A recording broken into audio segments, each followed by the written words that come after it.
Hello, I believe we've had some brief technical issues, but hopefully it has now been resolved. I would like to welcome our guest, Gina van Rossum from FPN, who's going to talk tonight about a project that she's working on funded by a DNI grant. And I would like to now just thank our Chair of Academics and the DNI office who have helped us get closed captioning on our videos to make it more accessible.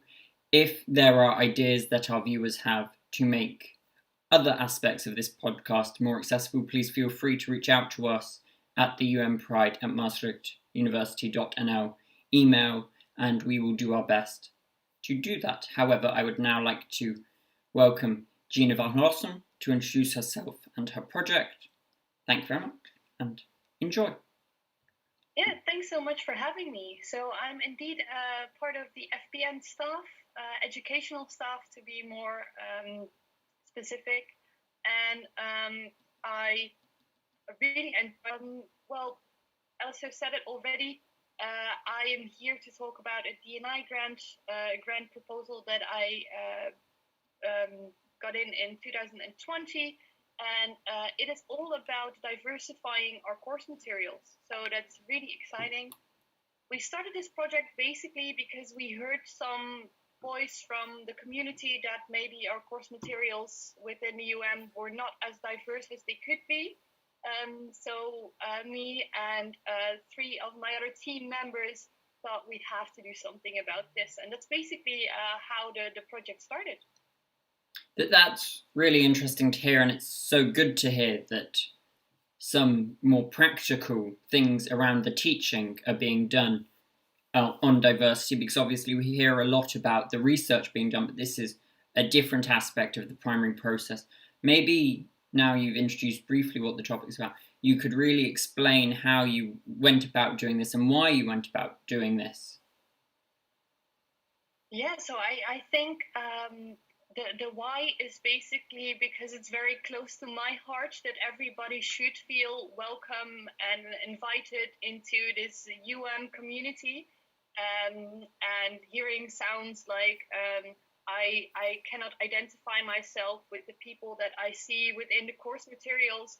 For me, they do not match with that viewpoint, and also the viewpoint that the itself gets out to the broader public. So that really is about the why. The how, it's really interesting because you said it's very practical. Yes, it's very practical, but there's actually two parts to this project. And the first part is the more research part, where we look at data quantitatively and qualitatively. I would gladly explain that a little bit more later on. And then the more practical part that you were already talking about is more making sure that we actually get this toolbox that teaching staff, coordinators of courses, lecturers can look into and see, okay, so this is how I can actually do it in a good way. This is how I can make my course maybe more diverse, and also not step on the toes of these diversity groups that they might want to get into that material. That's very interesting. Thank you for that. And so, as you said, there was this almost research aspect. Maybe you could now explain how you went about that, because obviously it must be quite a daunting task to research. It is quite a daunting task, and it's basically the part that we're now in. So we're still collecting our data that we need. And personally, I am more involved with the quantitative part of things. And then we have Einko, who's also part of the research team, or the project team, I should maybe say, who's doing the more qualitative things. So what we will be doing is mostly focus groups. And in these focus groups, everybody who's part of the community can basically get involved with those. It's a conversation about different types of diversity, how people think it could be implemented in our course materials. And then from these conversations, kind of like a report is made, and then we can see, okay, which ideas did these people in these focus groups, what did they come up with, and what can we pick out of that to actually give on to our coordinators, give on to our educational staff at the and that's something that is, I think, very important to have these open conversations about these diversity topics. And you should think about questions regarding the LGBT community and what they would like to see, but also when it comes to cultural things, when it comes to race, when it comes to religion. What does the community think is important? What do they think should be within these course materials? And then the other part is more quantitative, which is about, okay, how is the course materials that we have at the university, what kind of diversity is already within there? What is the level of diversity in there? And also looking at all of these different aspects. So is LGBT represented?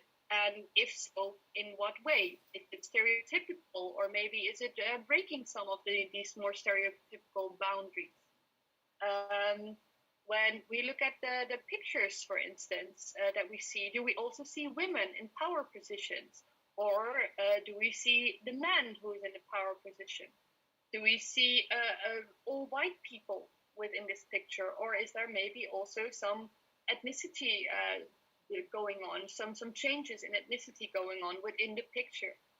And those are all kinds of things that we'll be looking at. And it's very exciting. It's a daunting task because you have to go through all of these course manuals piece by piece. And of course, you also want materials from all of the different faculties that we have in a university to make this a project that is as broad as possible, and these tips as broad as possible, so that in whatever faculty that you're working in, you can use this kind of toolbox to your advantage. That's very interesting. Thank you. So you say you started looking at how diversity was represented in already existing course materials. Did you narrow it down and pick only certain courses? Otherwise, you must have been looking through thousands of options. Yeah, so there were a lot of options, and we also had to think about, okay, how are we going to ask for these course materials? So some things are actually readily available because a lot of the people in the project team are either students or staff, so we already had a body of course materials. But it was also reaching out to coordinators, and that's something that we're still doing. So if you're a coordinator and you're looking right now, and feel free to send any course materials my way, our way, and we would be happy to include that as well. But it's making choices, and it's sending a lot of emails and asking people, would you be willing to help us out within this project? That's very interesting. Thank you very much. And where do you see this project kind of going? Obviously, you want to create this toolkit, but what will be in that toolkit, to your knowledge, and how do you see it progressing beyond that? Yeah, so how I see it progressing beyond that, it's quite difficult because we don't have a lot of data in yet. But definitely what we see is that even with some minor changes, there is an option of making these course materials more diverse. And what you could think about, for instance, some quite easy changes that will be in the toolbox that could be suggested is that if you're making a course and you're using, for instance, names, a lot of our teaching staff is Dutch or from a European background. And that would mean that you also get a lot of European names in these course materials. One of the things that you could, for instance, implement is saying, maybe look up some names that are not as common to Europe or the country that you're from, and including those kinds of names as well within your course material. That's just one tip that I can think of out of the top of my head that maybe end up in the toolbox. Maybe you would like something more LGBT related. So if you're thinking, for instance, you're from law, so maybe we could get an example from law. If you would have, for instance, a man that murders his husband. Let's not do that. That's the problem. Whenever someone brings this up, you're like, okay, so you want a man to murder his husband instead of his wife? That's a great suggestion. Great representation. That's. You could also, for instance, put a gay couple in a situation where they got maybe harassed by somebody else in their building, and you need to represent them. So that gives off a completely different point of view, but would still show that the university thinks that this is actually important, that you should be able to represent these well in a court of law. So I was thinking more in that direction. But are we saying gay people can't commit murder? I'm not saying that, unfortunately. We're just saying we shouldn't encourage that. We shouldn't encourage that. I think that's a very good point. Yeah. That's some very nice things you mentioned, but more like, obviously, when this project ends, is there something you see that you think, oh, that would be a good next project, or what progression do you see? What do you want to almost look at next? So I think once this project ends, we end up with this toolbox, and I think the next step with that is basically make sure that people are actually also going to use this toolbox. So we need to implement it in, for instance, I don't know if you've heard of the UTQ, the University Teaching Qualification. Make it part of the UTQ as well. So make sure that it is in the learning school of our new teachers or our new coordinators. Making sure that, for instance, at FPN we have educational lunches. Maybe it would be good to have our current staff also get into touch with this topic and make sure that they see that this toolbox is now out there. So that's basically the next step that we would like to take, is make sure that we get publicity, make sure that people are going to use this thing.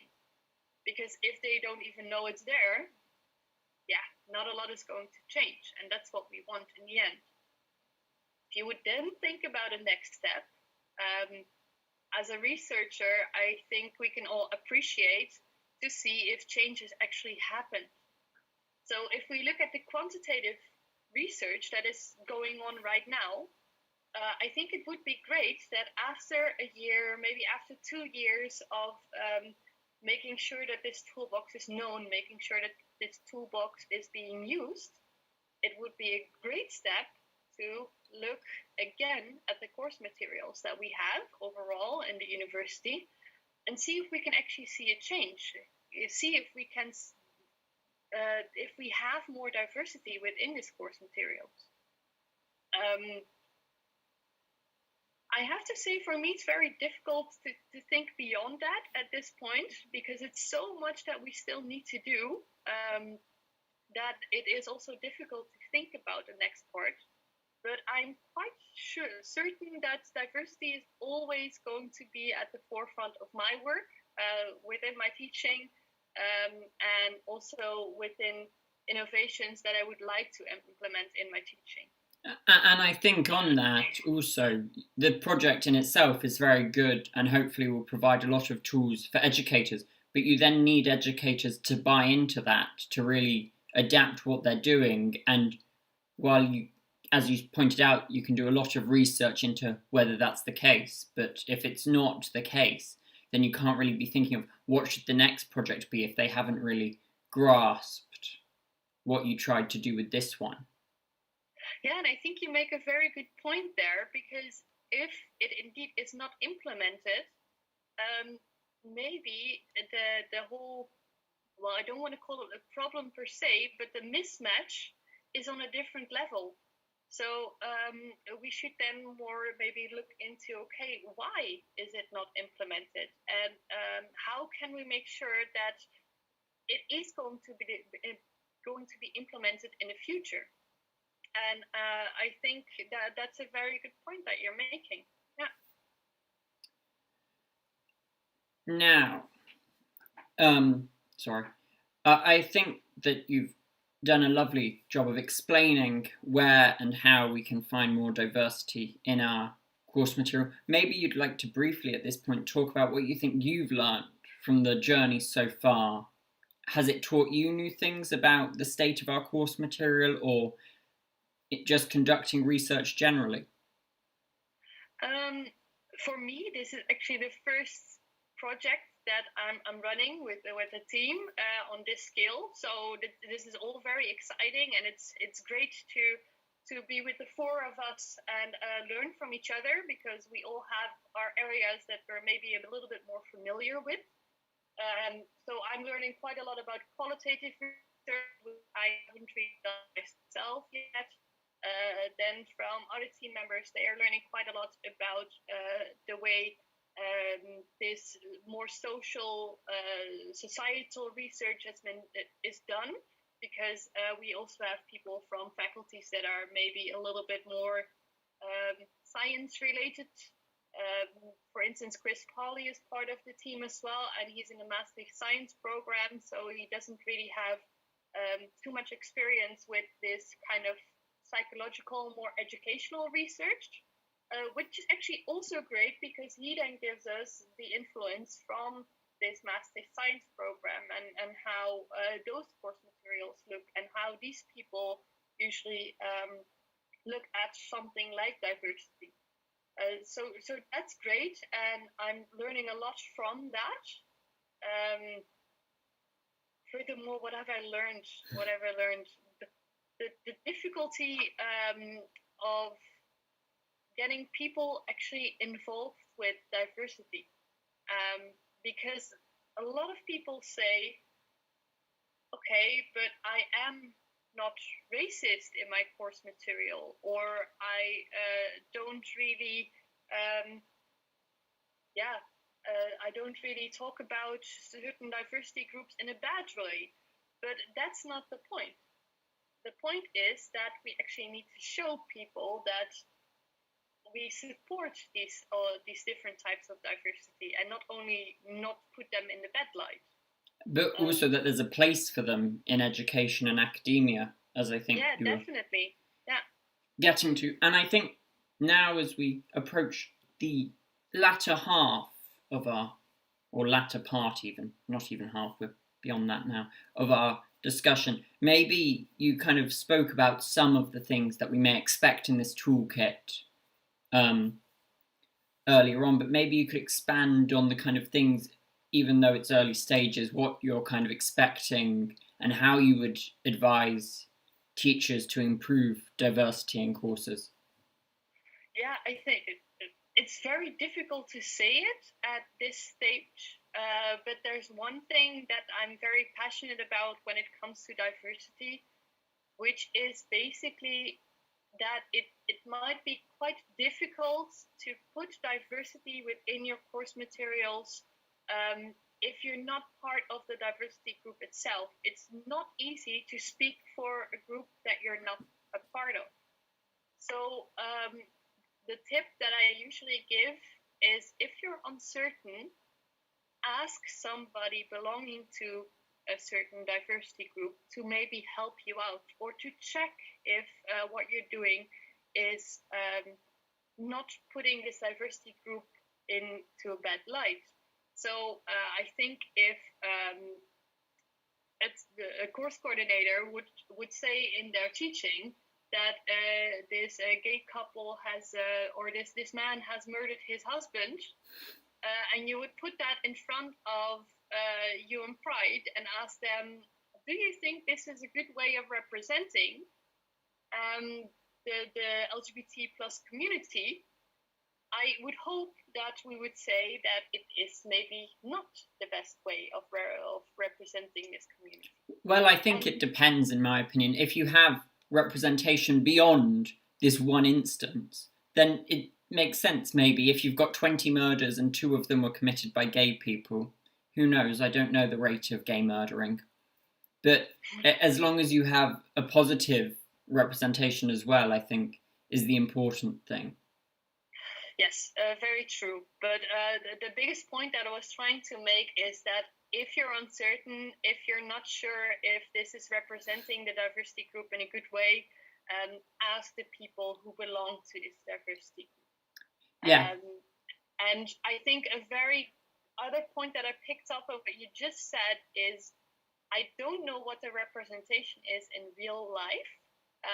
I just want to say that this is something that we're actually striving for. So we're not striving for some kind of over-representation in the course manuals. We're not saying that each and every course manual needs to change. We're saying that it would be great if the course materials reflect our community, our community, maybe a little bit more. Not striving for having every other problem dealing with some kind of diversity issue. That's a very nice point to add. I have just noticed we have a question from the audience. Sure. And Thomas is asking, how do we get people interested in the topic? Which I think goes back to our earlier point. How do we make sure it is taken up by course coordinators and teachers? So what I always like about our community is that it seems like they're very open to have a conversation. And we all already know, and in Dutch we say mond-op-mond reclame. So basically, if you hear it from somebody else, you're more inclined to do something with it. And that, I think, is the biggest thing here. If we can make people enthusiastic, if they see that this tool is actually quite easy to use as well, if they see what it could do for these diversity groups, because I hope and I think that's also the main idea of the university itself, that they really value this diversity part of society. And I hope that with the backup of the university, we can also show this to our educational staff and say to them, okay, we value this, something needs to change. And appealing to emotion probably is maybe one of the best ways to go, I would say. I think that's a very nice answer to the question, and I think that's a nice point that we've come to conclude on almost. Is there anything you would like to add beyond that, though? I would just like to say that if you are interested in the project, always feel free to send me an email. You will find me if you type in Gina van Rossum in your mailbox, or maybe I can ask Alastair to put it under the YouTube as well.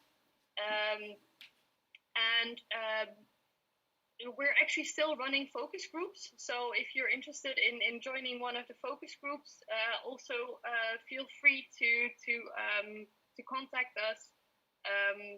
They will be running, I think, up until the end of the academic year. So we just want to get as much data as we can. And I hope that I could make you a little bit enthusiastic already about the project, and I will keep you posted. Well, thank you very much, and thanks is shared from Thomas as well. You are very welcome. Happy to do it. You must have answered the question well, and on this, we shall stop the stream.